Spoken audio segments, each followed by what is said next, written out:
الشخصية بتاعت ذا بانشر تعتبر من أكتر الشخصيات اللي فيها جدل وكمان مثيرة في تاريخ مارفل كوميكس كله. طريقته في التفكير وأسلوبه دايما بيخلوا الناس تتساءل، هو ده عدل فعلا ولا لأ؟ فخلينا مع بعض كده نستعرض شوية قصص عن ذا بانشر ونحللها وبعدين نحاول نفهم الفكرة الكبيرة. هل هو فعلا عنده حق؟ فأول حاجة لازم نفهمها قبل ما ندخل في القصص دي هي أصل الشخصية. في القصة بتاعت بانشر يير 1 سنة 1994 شفنا بداية فرانك كاسل اللي هو ذا بانشر. كان جندي مميز في الجيش، رجع من الحرب لكن حياته اتدمرت لما شاف بعينه قتل مراته وعياله في سنترال بارك. اللحظة دي كانت نقطة التحول. من بعدها فرانك قرر يسيب حياته القديمة ويكرس نفسه انه يخلص على الجريمة بأي طريقة. بالنسبة ليه القانون فاشل ومش قادر يحمي الأبرياء، فشاف نفسه هنا هو الحل الأخير، القاضي وهيئة المحلفين والمنفذ في نفس الوقت. الفكرة دي يعتبر شبه نظرية الفيلسوف توماس هوبس اللي كان بيقول إن من غير نظام وقانون الحياة بتبقى فوضى ووحشية. وده بالظبط اللي فرانك مؤمن بيه، إنه لازم يفرض النظام بالقوة. أول قصة مهمة بعد كده هي ويلكم باك فرانك سنة 2000. هنا بنرجع نشوف ذا بانشر بعد غياب وهو بيحارب لوحده عيلة إجرامية كبيرة في نيويورك.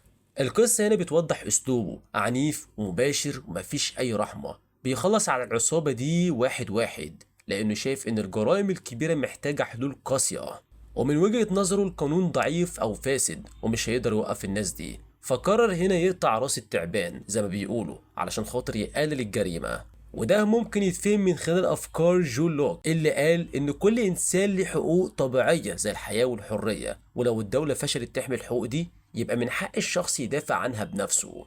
فرانك شايف إنه بيعمل كده بالظبط، بيحمي الناس بطريقته هو حتى لو كانت دموية، وده كمان مرتبط بفكرة أكبر منفعة لأكبر عدد. يعني لو قتل شوية مجرمين علشان خاطر ينقذ ناس كتير فهو شايف ان ده مبرر. عشان بعد كده نروح للقصه بتاع بانشر بورن سنه 2003، ودي بترجعنا لوقت حرب فيتنام قبل ما يبقى ذا بانشر. القصه دي مهمه جدا لانها بتورينا ازاي فرانك اتغير من جواه في الحرب.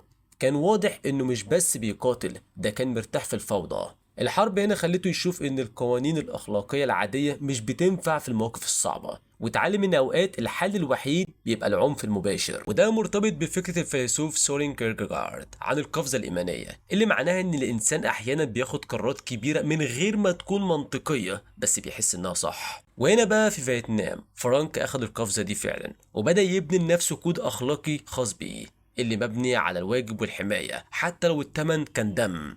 فالتجربة اللي عاشها فرانك في حرب فيتنام أثرت عليه جدا وغيرت كمان نظرته للعدالة بعد ما الحرب هنا خلصت. اتعلم إن العنف الحقيقي في الدنيا مش بسيط وإن ساعات بيحتاج حلول غير تقليدية خالص. ومن هنا بقى بدأ الصراع الداخلي عنده، ازاي يلاقي معنى وينظم عالم كله فوضى. وده بقى الاساس لكل اللي هيعمله بعد كده لما يتحول لشخصية ذا بانشر واللي دايما ماشي بالقوانين بتاعته هو وبس. وده بقى بيدخلنا على واحدة من أهم وأصدم قصص ذا بانشر وهي سليفاز من سلسلة بانشر ماكس. في القصة دي فرانكي بيحارب شبكة للإتجار بالبشر جاية من أوروبا الشرقية. القصة بتكشف هنا بشاعة العبودية الحديثة بشكل صادم جدا. هنا بقى بنشوف أقصى نسخة من ذا بانشر، عنف غير عادي لأن الجرائم نفسها بشعة جدا.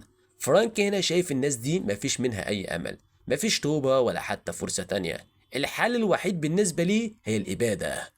القصة دي بتأكد فكرته إن في شرور معينة في الدنيا لازم تتواجه بقوة مفرطة، وإن العدالة ساعات بتحتاج فعلا عنف. وده ممكن يتفهم هنا من خلال أفكار مايكل فوكو اللي كان بيتكلم عن السلطة والسيطرة وإن الأنظمة كمان أحيانا بتفشل وبتسيب الفساد ينتشر. فرانك هنا بيرفض فشل النظام وبيقرر كمان ياخد العدالة بإيده.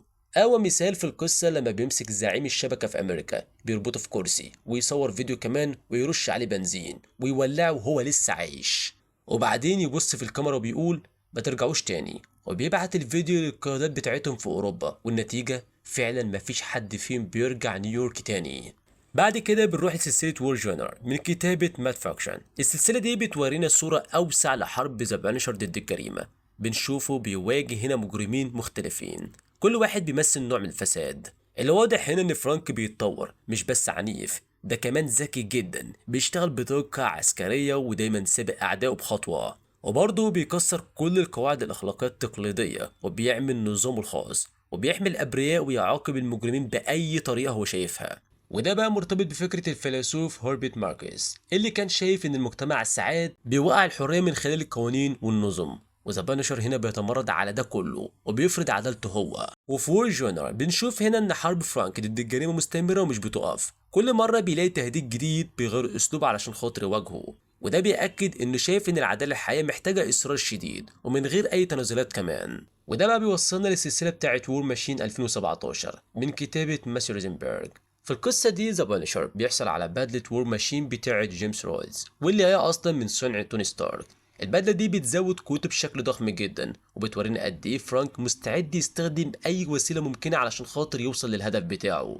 في المرحلة دي بقى ذا بانشر بيكبر حربه ضد الجريمة لدرجة عالمية، بقى بيستهدف تقريبا أي منظمة إجرامية أو نظام ظالم يقابله في أي حتة. لما حصل هنا على البدله بتاعت وور ماشين ده وضح اكتر فكرته ان لازم يستخدم قوه زياده، وده علشان خاطر يحقق العداله.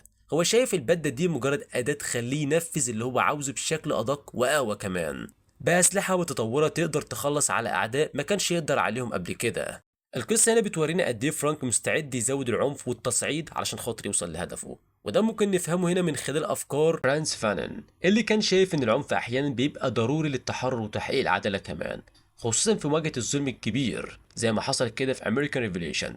فرانك هنا بقى بيطبق الفكرة دي بطريقته، بيستخدم التكنولوجيا والقوة علشان خاطر يهد أنظمة إجرامية وظلمة، وبيشوف إن العنف ده وسيلة ضرورية علشان خاطر يعمل عالم أفضل. ببساطة كده كل ما التهديد يكبر فهو شايف إنه لازم يكبر قوته أكتر.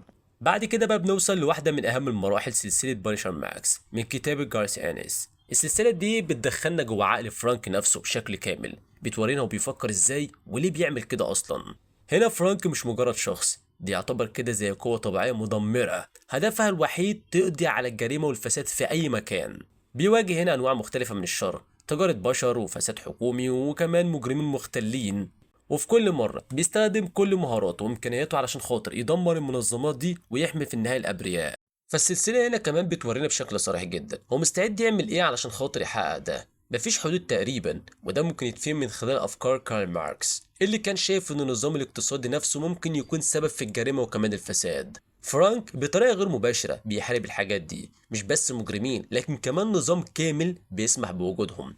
هو شايف ان لما يدمر المنظمات دي كده بيواجه الظلم من جذوره، وبيحاول في النهاية يعمل مجتمع عادل. في بانشر ماكس برضو إصرار فرانك على العدالة بيبان كأنه رد فعل ضروري على عالم مليان فساد، ورغم إن أساليبه عنيفة جدا هو مش بيعمل كده بس علشان خاطر ينتقم من العيلة بتاعته، لكن كمان لأنه عاوز يخلي العالم مكان أحسن، وده من وجهة نظره. ولو جينا بقى جمعنا كل ده مع بعض ذا بانشر بيقدم فكرة معقدة جدا عن العدالة. هو مؤمن إن النظام فاشل وإن الحل الوحيد هو إنك تاخد القانون بإيدك أنت، ومن خلال بقى قصص زي يير 1 وكمان هنا ويلكم باك فرانكو وبانشر ماكس بنشوف وجهة نظره اللي بتتحدى مفهوم العدالة التقليدي. فهو شايف هنا انه لما يبقى القاضي وكمان الجلاد في نفس الوقت يقدر يحمي الابرياء بشكل احسن من اي قانون. وفي النهاية رغم ان طريقته قاسية وعنيفة جدا لكن بتوصل رسالة مهمة جدا، ان النظام الحالي ممكن ما يكونش كفاية للتعامل مع الواقع الصعب للجريمة والفساد. ومن هنا بقى افعاله ممكن تتشاف ان رد فعل مفهوم على عالم هو شايفه بايظ من الاساس. فهو مش مجرد بطل عنيف، ده اختبار حي لفكرة العدالة نفسها. هل العدالة لازم تبقى بالقانون وبس، ولا في لحظة معينة ممكن العنف يبقى هو الحل الوحيد؟ فرانك هنا اختار طريق ما فيهوش رجوع، طريق كله دم، بس من وجهة نظر هو الطريق الوحيد الصح. وكالعادة بقى استنرك في الكومنتات، شايف فعلا ذا بانشر صح ولا غلط؟ فلو وصلت لحد هنا بقى اول مره على القناه ما تنساش سبسكرايب شير كومنت لك عشان يوصلك كل جديد اول باول، واشوفكم الفيديو اللي جاي. سلام.